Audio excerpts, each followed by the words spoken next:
Well, hello and welcome to this week's newsletter. And what an Open Championship we had. Wasn't it fantastic? I think it had absolutely everything, and Royal Troon, what an awesome golf course that was.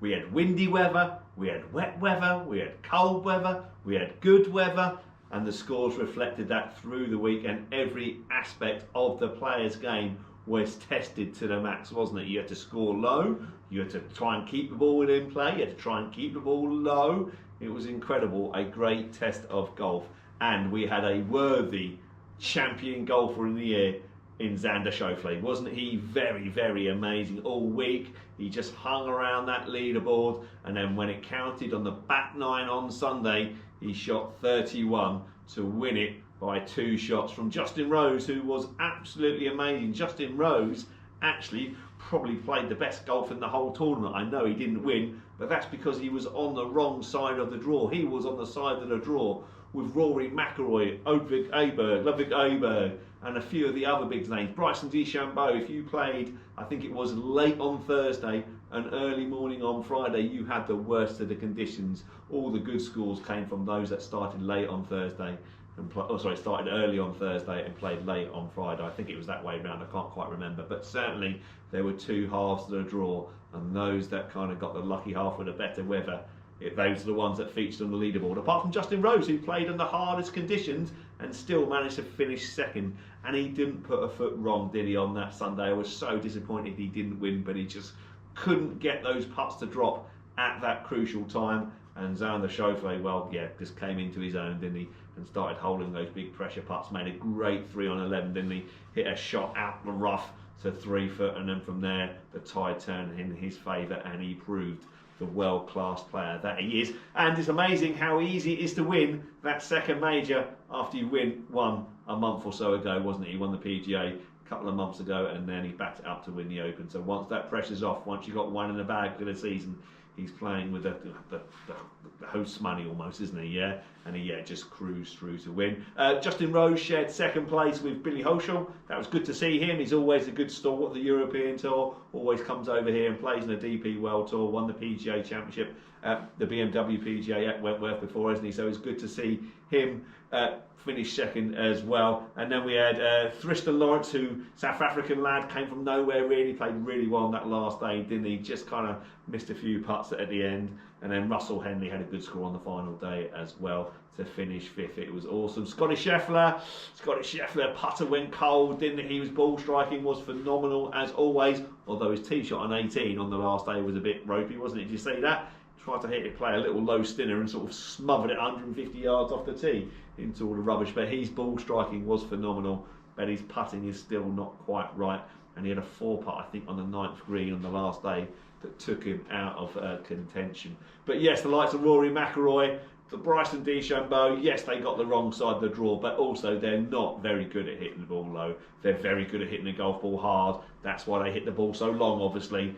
Great amount of swing speed, but they both struggled to hit the ball soft enough to keep it down and keep it out the wind. Yes, they're good players, and yes, they should be able to play all their shots, but actually, you all has a preference to play. And I remember Rory saying many, many years ago that why should he try and change his game for the 1 week a year where it might be windy at the Open Championship, because week in, week out, it's all bombed through the air, carried at 330, wedges on the green, target golf, but for 1 week a year, he doesn't need to do that. He needs to hit it low, which he's not very good at and never has been very good at. So Bryson DeChambeau is the same. It's a bit of a craft playing links golf in the wind, in the rain. But yeah, it was a brilliant Open Championship, but not for Rory McIlroy.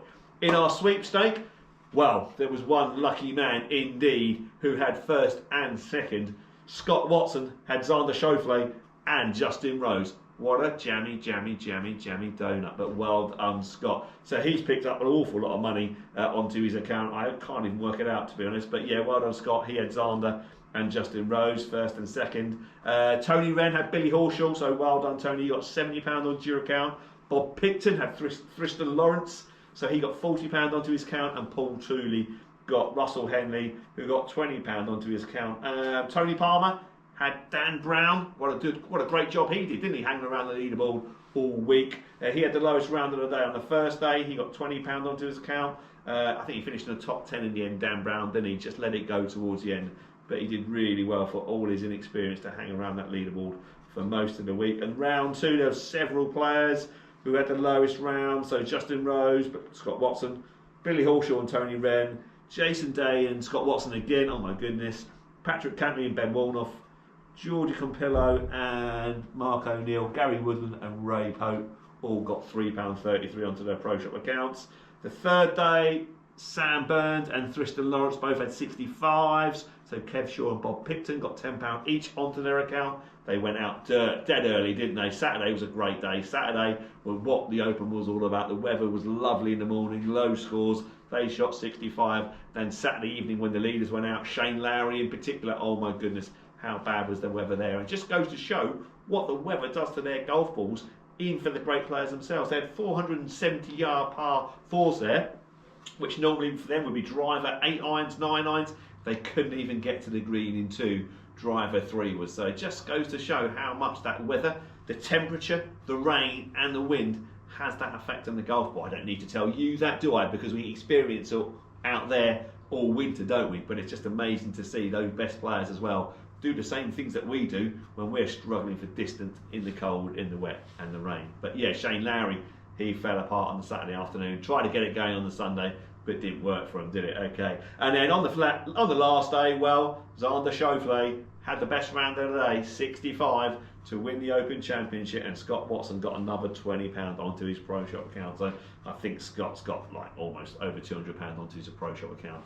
Well done to him. But yeah, what a fantastic Open Championship that was. So that is the end of the major season, isn't it? Can't believe it. End of July and the golf season's over, really. Well, not quite. No, it's not, because we've got the FedEx Cup coming up. We'll do a sweepstake for the FedEx Cup, actually, 70 players in that, so we'll do that. That's always a bit of entertaining. We've got the Solheim Cup coming up as well, middle of September that is, so looking forward to that as well. Plus the fact, Olympic golf, haven't we? We've got the golf in the Olympics, so that's on the 1st of August, I think. So that starts in a week or so of time. So yeah, the major championships have finished, but there's still plenty more golf to be played at the end of this season. I think there's a President's Cup as well, isn't there, coming up in September as well, so plenty more golf going on. Right, let's move on to Galston Golf Club news now, shall we? And let's go through the scores of last week. And we'll go back to last Thursday's Divisional Stapleford, where Marie Norman won Division 1 with 36 points. Well done, Marie. And Division 2, Linda Atkins. Wow, Linda Atkins had 42 points. Well done, Linda. And she won Division 2. Division 3, Diane Stone won with 36 points. Well played to you, especially Linda, 42 points. Excellent. On Thursday, the men had that midweek Stapleford, where Steve Hall won Division 1 with 39 points. Division 2 was won by Andy Whithames with 39 points, beating Angus Smith on countback. And in Division 3, where are we? Tony Palmer won. Well done, Tony. Tony won with 39 points, beating Arthur Darby into second on 38, with his twin brother in third on 36. Well done, the Darbys. On Sunday, we had the July Stapleford and David Mobbs Trophy, where David Uden won Division 1 with 37 points, beating Stu Finch and Mike Powell on countback. In Division 2, James Punter won with 41 points. Well done, James, and you must have won the David Mobbs Trophy as well. Name on the board. Well done there. Well done, James. And in Division 3, David Mills won with 38 points. Well done, David. Good scores that. Right, okay, that's everything for this week. Thanks very much for watching. Yes, we'll have a sweepstake up for the Tour Championship, the FedEx Cup, 70 players in that. So come and get your squares for that. We didn't have a Pro Captain Challenge match this week, or next week, or the week after, because H is now going away for a well-deserved break. Okay, thanks very much for watching, and I'll see you all soon. Take care, bye-bye.